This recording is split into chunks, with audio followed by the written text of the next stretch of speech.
Hey, everybody, welcome back to the Agency Side Podcast. I'm your host, Justin Levinson.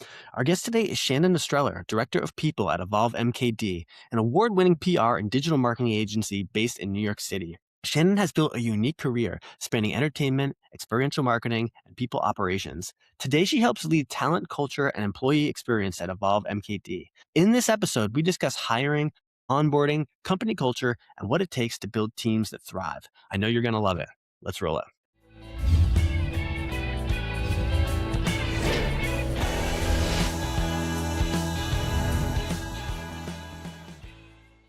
Shannon, it's so great to have you here today.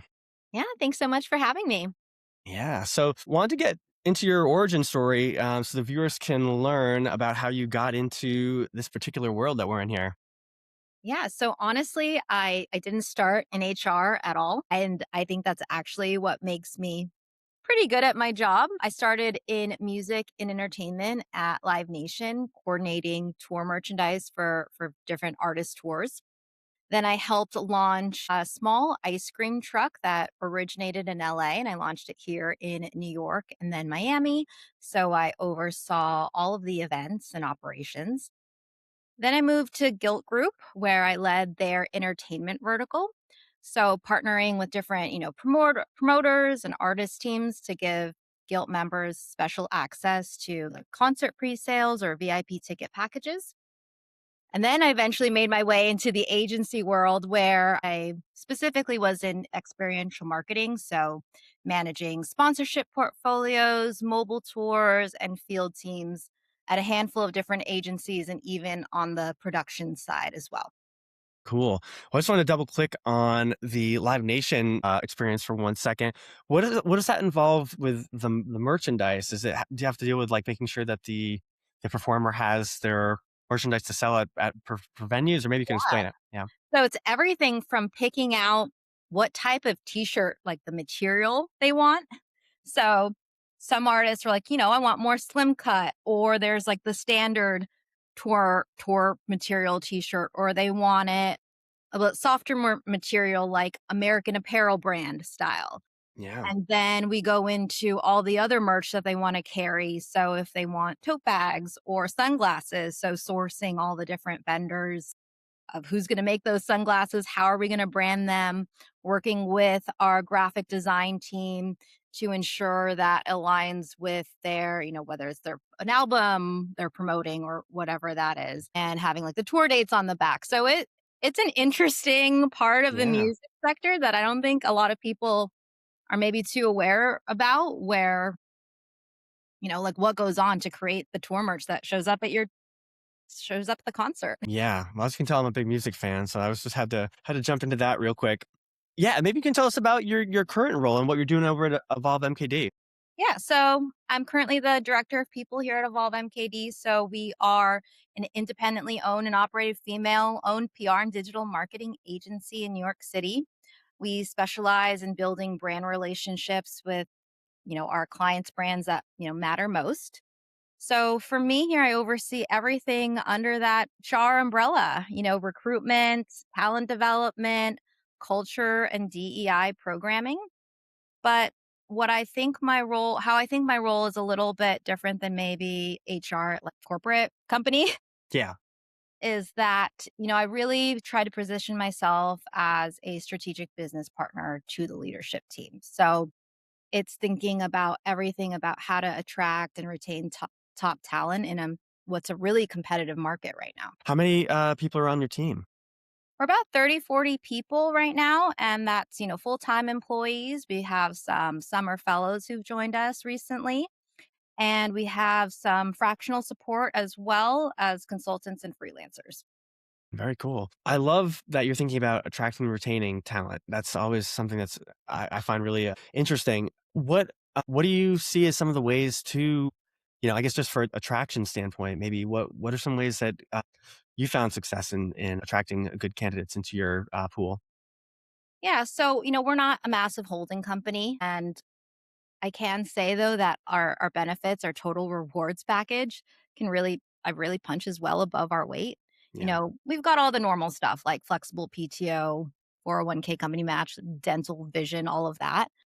But then there's the stuff I think you genuinely don't see everywhere, and that's, a $20,000 family planning and life event benefit. And that can cover everything from fertility treatments to gender affirming care to pet adoption to a home down payment. We also have a $1,000 annual wellness benefit, which covers anything under medical wellness that maybe your FSA wouldn't cover, in addition to pet insurance or, for our parents here, ad hoc childcare. And then recently we rolled out, fully paid reproductive loss leave and paid caregiver leave to also supplement what we have paid parental leave to really support everyone in those critical life moments. Yeah, that's amazing. Yeah, that not everybody's offering those kinds of things. That's pretty terrific. Yeah, I'm curious to see, like, in terms of, like, just being online, do you guys, like, market, how do you guys is there any other way that you guys, like, market roles or find ways that people can find you to apply to roles or get a hold of you?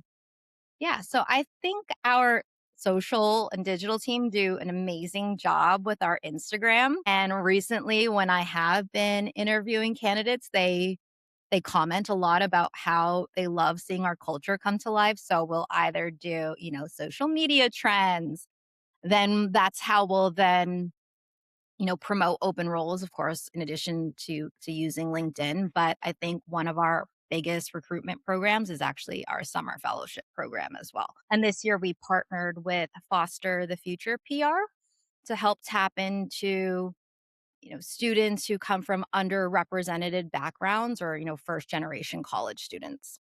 That's cool. So this is attracting, like, young up and comers into your pool. Has a lot of people converted into, like, full-time employees there through that Yeah. program? We've had it for about we're in our third year.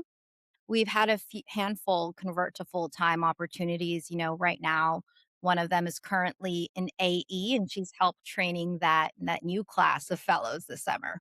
Cool. What kind of tasks do they do when they come into your ecosystem?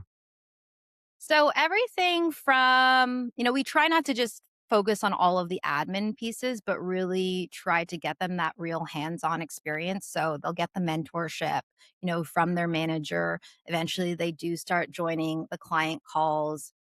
Everything from, we do a lot being in PR, there are a lot of events as well. So everything from if there's last minute errands or supplies that we need to buy for an event to helping identify, influencers doing that vetting, all of the research and the back end of it. But then there's also the other type of stuff like recaps, agendas, taking the notes in the meeting, circulating it, doing the monitoring and the clipping. So they're actually doing the work of like an account coordinator. That's really cool. Yeah, that's amazing. You guys have some conversions over there too. You don't have to go out and look for talent because you're kind of growing at home based. That's exactly what we're trying to do is home grow the talent ourselves. Yeah, I saw that you had, like, a lot of different certifications for HR on your. Maybe you can tell me about some of those. Always interested in what I know. The SHRM is a big one, but I was kind of curious which ones you've done. So I have an advanced certification in strategic HR leadership from Cornell. And then I also recently got certified in predictive index. So predictive index is an assessment that we have any candidate who's going to join the agency or even in the interview process take these assessments. So what it does is it's two questions. It's so simple, but it analyzes the candidates or the person's natural tendencies of how they show up in the workplace. So like how they process information, what type of environment that they would thrive in. And then we use that information both in the hiring process, but also in our talent development. So, for example, we just closed out our spring performance review cycle, and all of our managers got trained on how to use everyone's what we just call them our PI assessments, PI assessment results, how to deliver, that constructive feedback to then help them grow. And it's very tailored to the individual. That's interesting. So it's two questions, and it's the same for every. Yeah, it's the What same are those questions? Do person. you Yeah. or like? Let me try to remember. So it'll ask you how you sort of see yourself, like your self concept of how you think people perceive you to show up to work, if that Hmm. makes sense. Yeah. Like, do you operate in you prefer fast-paced environment, or do you need to take time to make certain decisions? Are you more comfortable talking things out, or are you more introverted and you have to think things through a little bit more before you then, go out and share a solution? So Yeah. it's just a check mark box. You just check these different qualities, and that's it. There's a whole science behind it that then generates your profile results. Pretty Wow. interesting. Yeah, I'd be interested in taking that. That's really cool. I imagine that your role also has like challenges too. I mean, you must deal with sometimes people you have to let somebody go, or things aren't always coming up roses. How do you personally handle that sometimes? Like, because I know from my mom actually she's a benefits person. She's like an expert in benefits. She works in the school systems here, and she explains benefits to people. She knows these things like the back of her hand. It's crazy. It's been a godsend for me, because whenever I need to like go on the market to sign up for something, or I need to like look at these different plans, my mom's like, this is the one you should take, and this is why. She's got it like down cold. But sometimes, like, a benefits plan could change, or like there's could be things that aren't always easy to deal with. How do you handle some of that struggle that can happen? Thanks for tuning in, folks. This episode is brought to you by Coming Up Creative, a relationship-first boutique creative recruitment agency. We disrupt the creative ecosystem by running sophisticated, multi-channel campaigns with custom video and voice outreach that actually gets responses. We actively market the agencies and brands we represent to help them stand out to today's industry's top talent, all backed by real human connection and AI-powered targeting.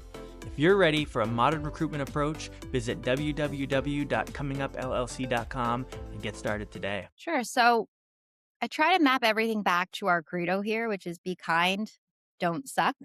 And that is the North Star of how I handle everything, because kindness is different than being nice. And kindness does require you to be direct and have those tough conversations. I think the hardest part about my role specifically is holding the balance of being a people advocate, but also being a business partner. And those two things aren't always in conflict, but sometimes they are. And I have to be able to hold both. People come to me when they're struggling or when they're frustrated or they just have questions and they just want to feel seen. And for me, I take that very seriously. But I also have to make decisions that are right for the business. And that in itself is also a kindness. Yeah. You know, the other thing people don't really see is how much of the work that I'm doing is just building trust over time. And so if I'm, rolling out a new program or a policy, I have to show up consistently and be consistent with that and build Yeah. their trust over time. Yeah, you got to practice what you preach. What kind of in terms of like the hiring side of things, what kind of tools are you guys using? So we use that predictive index assessment. Yeah. But I was thinking like an ATS, like for a tracking system or Yeah. things So like that. we use LinkedIn. I Yep. think it's so hard to get away from that because everyone is on LinkedIn. There's no other real tool to use. We have Bamboo HR, which also, pulls into our LinkedIn as well. But honestly, for me, I'm not using a filter the candidates' resumes. I'm actually not using it to screen them. I feel very strongly about personally reviewing every single resume that Yeah. comes in. We're not, it's not at least good for me. It's not thousands and thousands of people applying, but it's definitely hundreds that I am, sorting through. And, with people using AI now, and both for their resume or their cover letter, they all kind of sound the same, the output. Yeah. And Yeah. so for me, it's the authenticity of the person becomes even more important. Yeah. And Can you so smell it a mile away when you see those resumes and you're like, oh, this was totally generated? absolutely, specifically because it's not even tailored to the role that they're applying for, Mm, or yeah. just the language of it seems not human. Yeah. And so I Yeah. really have to go beyond, all of those tools and really, the way we do our interview, it's a combo of virtual and also in person. because not everyone, when they are interviewing virtually, shows up as that same person in person. Yeah. Yeah, that's interesting. And you guys work hybrid or in office, or how's that typically set up? Yeah, we are hybrid, so we work from home Mondays and Fridays, and we're all in the office together Tuesdays, Wednesdays, and Thursdays, and those are our set days. That's awesome. It's nice Yeah, to have that flexibility. it works really well. One, everyone has that flexibility because I think if everyone had the choice, they would probably want to work from home on the Monday and the Friday. Yeah, And second of all, you would never want to come into an office, especially just given our size, and then no one else is there, and then you're just on Zoom with the rest of your team all day. 100%. It completely defeats the purpose of, being in person. Totally. There is one alternative to LinkedIn that I've discovered. I don't know if you've heard of this before, and I'm Oh, not sponsored by or paid at all for mentioning this tool, but it's called pin.com. And it's a really interesting, it's like a search engine. So it compiles like data from LinkedIn, but also from like the web. And you basically can feed it a job description.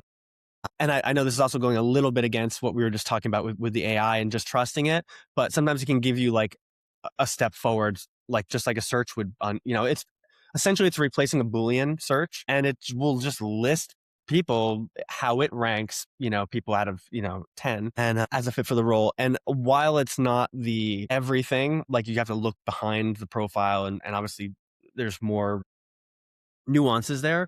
It's a quick, it's showing you really quickly a list of people that are quite qualified, which is pretty cool. And it also helps you with the reach out. So like the copy that it's going to send out to those candidates. And it gives you a lot of opportunity to customize that copy. So it doesn't have like the AI slop with the slashes and the overly produced like variables that can really jump AI jump out as AI. So yeah, it's just something that's pretty cool that I found has been a pretty fun tool. And sometimes it's just like LinkedIn can be like, it's sometimes it just feels like it's really unfair because it's so expensive, it especially if you're in is. HR or It is recruitment, and it very just expensive. keeps going up and the in-mails are more and more money. Yeah. And then the reps are reaching out to you, just trying to get you to upgrade and upgrade. I'm like, I mean, it's really expensive unless you're a corporate, if you have 100 licenses on your team, those prices are really high for people,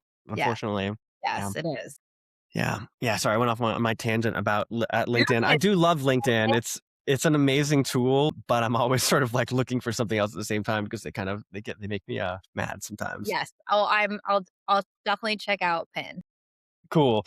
I wanted to touch on onboarding. I know you're talking about people getting into the team. I know it's going to be really important to have people have like a clean start or a good start when they jump in and they feel supported. And what's that like for onboarding over at your agency? Yeah, so we're very intentional about it. First of all, we have 30, 60, 90-day check ins with all of our new hires. How that really helps set them up and us for success is that with those check ins, we can always course correct. So at the 30-day mark, it's really more of a new hire survey. So, what did you like about onboarding? What didn't you like about onboarding? Where can we improve it? And honestly, I optimize onboarding for every single new hire every single time. It is not the exact same process as it was for the person before because I'm continuously improving it.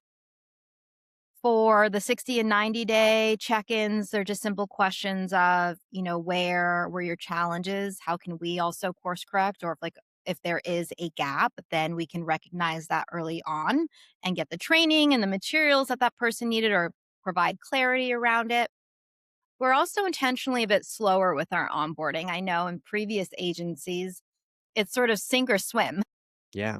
Where you are thrown in day one, day two, you're on the calls with the clients, and that's it. For us, day one is actually intentionally slow. Even the first week is intentionally slow. I've had people come up to me and say, am I doing what I'm supposed to be doing? You're doing it. We give them a lot of material to look through. So there's a lot of time for independent study. We have a lot of admin trainings. We have our orientation that we call How We Evolve. So it's essentially how we do everything here at Evolve, everything from how you enter your timesheets, request time off, to what the expectations are in your role. We have what we call our job grids or job ladders. So it shows the competencies that we're expecting at every single level, from a fellow all the way up to SVP, so that it's all out there on the table on day one. We've set our expectations. This is how, we see you contributing in this role. And then, we have structured client onboarding. So we go one at a time. It's not just throwing them into the deep end. There are multi sessions. First session is really, what is the historical context of this client? Who are they? What are their products and services? Step two is then, okay, what have we done for them in the past? What are we doing for them now? What is their current scope? How is that possibly going to change in the next 6 months? And then, session three is more of a deep dive. Okay, you've got session one and session two under your belt. Come prepared and ask all the questions you want. Great. Yeah. So it involves a lot of research. I'm sure you're hoping that some of the people coming in are also doing their research on, before they even get in, that they kind of know your clientele and, have some understanding of that even before they get into. Yeah. So when you have the onboarding survey, so you're saying you're tailoring it differently for as more hires come on. What have you specifically seen as suggestions that have turned out to be beneficial? So one of them was actually the client onboarding process. They wanted more structure around it. They wanted to have multiple sessions because it was too much in one sitting to digest all of it. So that is actually one of our biggest changes that we've rolled out in the last couple of years, is just optimizing that client onboarding process for them. That's great. So do you do benefits as well too? Are you involved in that whole thing, 401ks and all that stuff? Are you? Yeah, so I don't personally administer them. It sits with our controller, and we have established benefits, so it's a system that already works. I don't want to break it. Yeah. But yes, when it comes to thinking about unique perks or benefits that we can offer to the team every year, that is something I am involved in. For example, this summer we're rolling out our new program. It's our summer remote program. So everyone who has 2 years of tenure or more can work remotely for July and August. Ooh, Yeah. that's pretty cool. It is. It Nice. gives everyone the flexibility that they want, Yeah. especially during those summer months. A lot of the team there's heavy travel throughout the year for their clients. So it gives them a nice little break. Yeah. Do you guys go to any events? Is there anything that you like to attend through the year? Like HR, Or just like sometimes there's like, like PR agency events, like different things that could be relevant that, people go to. I think the team goes to, on the PR side, I know the team goes to a lot of industry events. Yeah. So, all of our clients are in that consumer healthcare space. So they go to those like dermatology conferences throughout the year, and like medical marketing conferences as well. Yeah. Are you going to things specifically towards Chard throughout the year? I haven't, but I'm trying to be better about it. To be honest, I have a 6-year-old at home with me as well. So balancing both I know. sometimes Well, gets a little bit tricky. yeah, I have a 7-year-old and a 3-year-old. 7-year-old is upstairs on vacation. So it's, yeah. Yeah, June is a tough month. It's So is really May. tough. They call it Maytember for a reason. Yeah, totally. But with the certifications and stuff that you have gotten, was that through like, through Evolve, or just you decided to do these things for yourself? So the Cornell certification, I got that on my own. I did that in my last trimester of being pregnant. That's So funny. normally most people do it within like a 6-month period. I just banged it out in 3 months, and I was like, I have to. I have a hard stop when I'm going to be able to finish this. But the predictive index one, yes, it was through Evolve. Cool. What kind of things do you like to do outside of work? I joke with my friends and family that I'm now just my daughter's Uber driver. Ooh, yeah. Taking her from event to event, I think her social life and calendar is more filled up than my own. But for myself, I'm really into reading rom-com books. Cool. and also specifically ones that have been adapted into movies or TV shows. That is sort of how I unwind, but I'm also, really into the sauna. I love it so much. It just helps.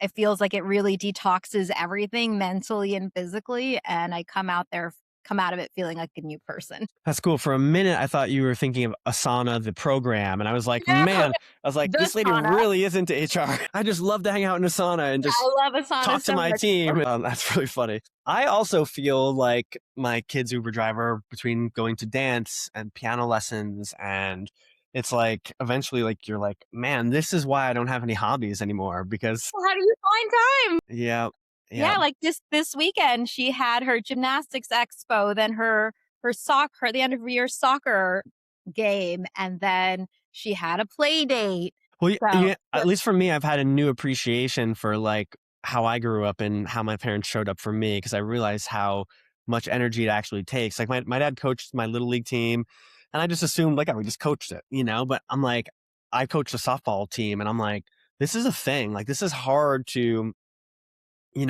show up for that and take that time out of your schedule and give everybody, the attention that they need and just be a good person. It's like, and be so patient with little kids. yeah, it's the first year I coached and my daughter Aggie wasn't listening to me because I was the coach. And I was like, Aggie, I'm like, you have got to pay attention to me because if you don't, none of these other girls are going to pay attention to me. Like, I need you, please, to show me some respect here. And this year I decided I wasn't going to coach. Came to all the games and supported, but she did much better having a different coach for that. And I'm a piano player, and I also made the choice like I'm going to have her take lessons from somebody else. Not, I don't want to have that pressure. I want her to like enjoy the music and not feel like, yeah, it's just keep it fun. Yeah, you don't want to be a stage dad. Try to be kind and not suck. That's what I Yes, want to try to do. yes, definitely. Yeah. Out of the romantic comedy stuff that you were into, any specific shout outs, any books that you like? Oh my gosh. So I read everything that Emily Henry writes and Abby Jimenez and Carly Fortune. I think Carly Fortune's one of her books actually just dropped on Prime last week. It's the book Every Summer After, and the show is Every Year After. I have not yet watched the show. So no spoilers, please. But yeah, that's what I'm excited about watching this summer. So I'll probably binge watch that Cool. the next time I have time. Yeah. Any favorite music that you like to listen to? Yeah. So recently when Fred again came and did all of his tours, and he did like a set with Daft Punk. And he released the whole thing onto YouTube. I loved watching that and listening to that. Same thing, John Bellion came out with or dropped his live performance from his concert that was at Forest Hill Stadium out in Queens last year. So watching that live music as well. I don't get to go out to as many concerts as I used to. So now I just have to watch them online. No, I'm the same too. I don't get out as much as I used to. Are you a sports person? Do you like any specific teams? Oh my gosh, this is going to sound terrible. No, I have not been watching any sports, even though I know the Knicks won and I should be really happy about it. I know. And I the mean, World Cup is going on. yeah, I'm just curious. I'm not a huge sports person either. I'm a baseball fan, but I Mhm. did hear about obviously the Knicks winning, which is exciting for them. But I'm not a diehard fan either. Yeah. But cool. I recently took my daughter to a Gotham FC game, which is the women's professional soccer, and she really enjoyed watching that. So Cool. Is she playing soccer too? yeah, she's playing soccer, so she's getting really into it. So I'm just trying to expose her to a lot more professional women's sports, especially now that I trust that she could sit through a game. Yeah, totally. I'm taking my oldest to see Weird Al in the Nice. summer, so that should be That's hilarious. pretty funny. She really doesn't want to go, but I'm like, we've got to do this. Yeah, It it's should some be pretty fun. culture. Yeah, totally. Cool, Shannon. Well, thank you for hopping on and talking to us today and telling us all about what you do. And yeah, thanks for your time today. Thanks so much for having me. Have a good All one. right, you too. Take care. Bye. Bye.